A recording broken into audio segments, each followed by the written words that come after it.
Tip 2. Leading lines, guiding the viewer's eye. Leading lines are lines in your scene that can draw the viewer's eye typically towards your main subject or around your photo.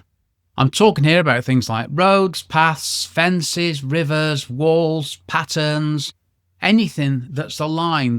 They add depth and they direct attention. So look for lines that start in the foreground and lead to something interesting in the background. They create a journey for the eye, making your composition feel more dynamic and purposeful.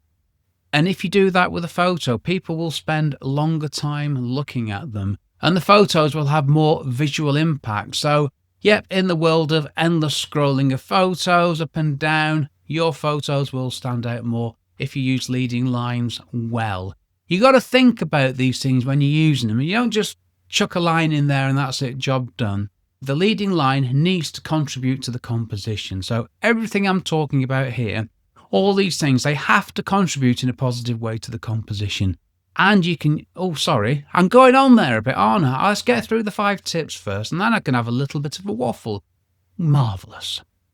Tip 3, natural framing. Use your environment to compose. Using natural elements in your scene to frame your subject is a powerful way to add depth and context. So what am I talking about here? Arches is an obvious one. Doorways is another. Windows, tree branches, trees. I use trees all the time to frame things. So by shooting through or around these elements, you create a natural border that draws attention to what's inside. It adds a sense of looking into a scene rather than just at it. You're getting the viewer of the photograph involved in the photo. It's much more engaging.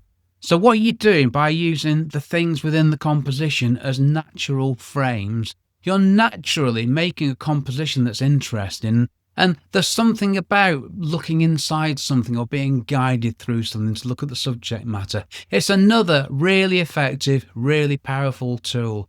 And I'm going to stop there because I was going to waffle on again when I've got a script, would you believe?